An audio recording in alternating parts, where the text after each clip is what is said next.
বহুল আলোচিত ২১শে আগস্ট গ্রেনেড হামলার মামলায় যাবজ্জীবন কারাদণ্ডপ্রাপ্ত বিএনপির ভারপ্রাপ্ত চেয়ারম্যান তারেক রহমান ও মৃত্যুদণ্ডপ্রাপ্ত সাবেক স্বরাষ্ট্র প্রতিমন্ত্রী লুৎফুজ্জামান বাবরসহ সব আসামিকে খালাস দিয়েছেন হাইকোর্ট। বিচারিক আদালতের রায় বাতিল করে রোববার বিচারপতি এ কে মাসাদুজ্জামান ও বিচারপতি সৈয়দ এনায়েত হোসেনের হাইকোর্ট বেঞ্চ এ রায় ঘোষণা করেন।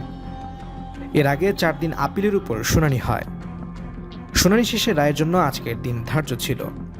জজ আদালত এ মামলায় ১৯ জনকে মৃত্যুদণ্ড, তারেক রহমান সহ ১৯ জনকে যাবজ্জীবন কারাদণ্ড এবং ১১ পুলিশ ও সেনা কর্মকর্তাকে বিভিন্ন মেয়াদে কারাদণ্ড দিয়েছিল।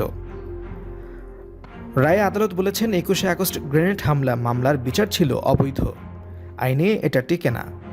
রায়ে বলা হয়েছে যে চার্জশিটের ভিত্তিতে নিম্ন আদালত বিচার করেছিলেন তা আইনগতভাবে গ্রহণযোগ্য ছিল না। এর আগে